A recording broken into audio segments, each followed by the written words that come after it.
Hey everyone, my name's Kenny. I got a really interesting video today. It's a local kind of Minnesota news story that I found really interesting about a gentleman here who did some very heroic stuff in a really scary situation. And the St. Paul Police Department decided to honor his bravery and good deeds with a pretty prestigious award. And then he said some words and I had to try and digest these words, and they left me really kind of confused, conflicted.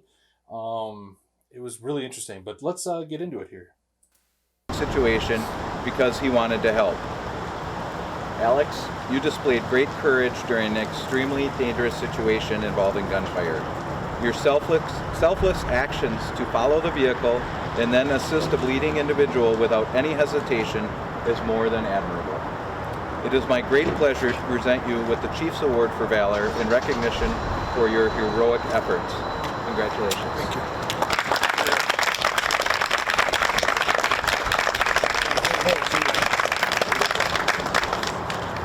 Congratulations. I'd like to give you an opportunity to say a few words. Yeah. I appreciate it. I feel like I did what anyone would have done with the little bit of training that I have. I'm a certified firearms instructor. I work in this high school in Minneapolis. I'm a dad and a husband and a wonderful community member. That day, 9 of your squad cars raced past us as I was flagging them down. It said in the letter you sent me. And that was a potential of 18 people. 18 people could have stopped to help preserve life. But 18 people chose to go to a potential threat. And I recognized the man had a pistol and we didn't know what he was doing.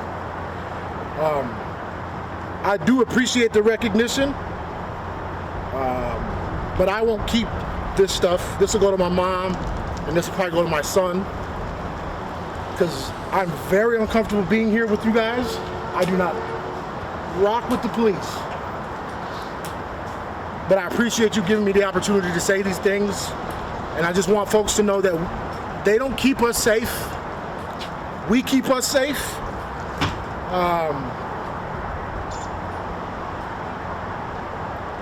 Riots work. Thank you. Appreciate you. Thanks, Alex. I can take this with me? This is for you. Thank you. Y'all be safe out here. So, yeah, like that was a really, really interesting, well, first of all, really interesting platform to say these words. I mean, kudos to him for having the balls and the courage to speak up and whatever. Awesome. Obviously, I can't really speak to the situation he was involved in. I don't know the details of that. So I won't talk about the police racing by and not stopping to help him because I don't know any scenario or anything about that. But the thing I found, this whole thing got me really thinking, and I was like, I really agree with this guy in a lot of different things. And then he kind of lost me in some other spots. I mean, it is what it is. I mean, we all have our own different opinions and everything, but I totally agree with him about the police making him uncomfortable. I mean, they make me uncomfortable, and I'm a white guy. So I literally had a run-in a couple weeks ago with a police officer who followed me into a parking lot, and I got out of my car, and he got out of his squad car, and I was just parking in a establishment and going to do business this place, and I thought it was kind of suspicious that he followed me in here. I felt kind of like, why? And was like, he got out of his car.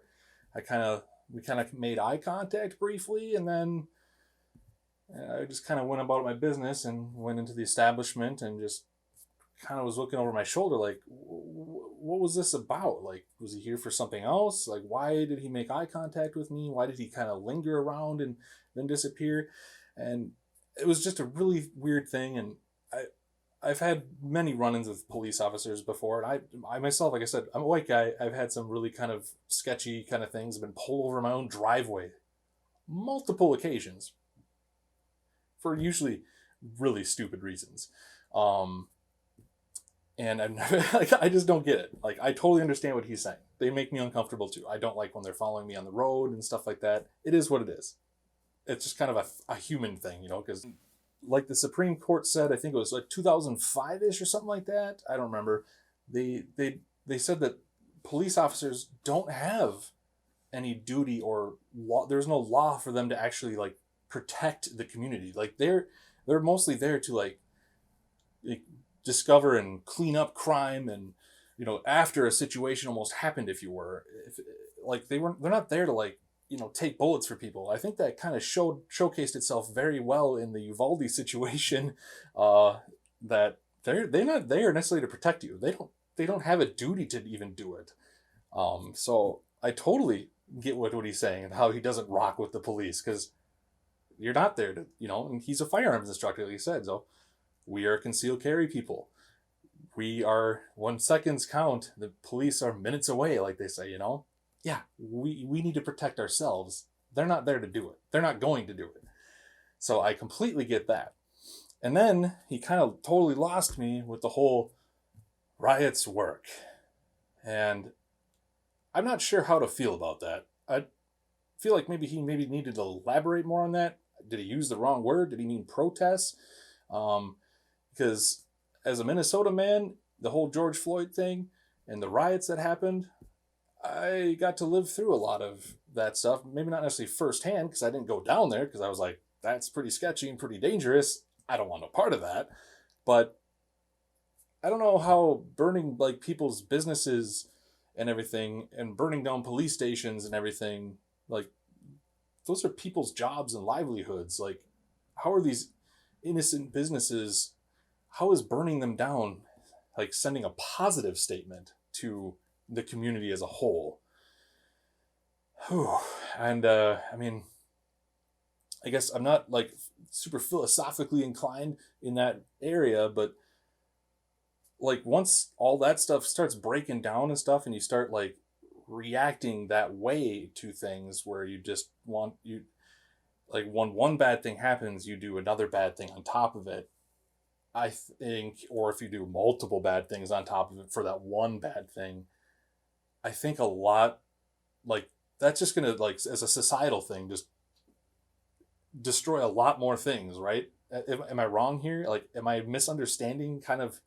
I don't know. I'd love to hear your comments down below about this. Like, I just thought it was really interesting. Like, this video turned out to be really good. Like, I was like, wow, they're recognizing this man for doing a really positive, good thing in his community. And then it kind of just turned into this whole thing. And I was like, interesting. This is a very interesting thing to think about and ponder in my own head. And I guess I'd like to hear what your thoughts on this whole situation are too. It's a very interesting way to get that information out there. His little speech there is, I mean, good for him. Balls on him are pretty damn big. So kudos to that man for especially doing what he did and standing up and speaking his mind on a very, very sensitive but big platform. So very interesting stuff. So let me know what you guys think about it.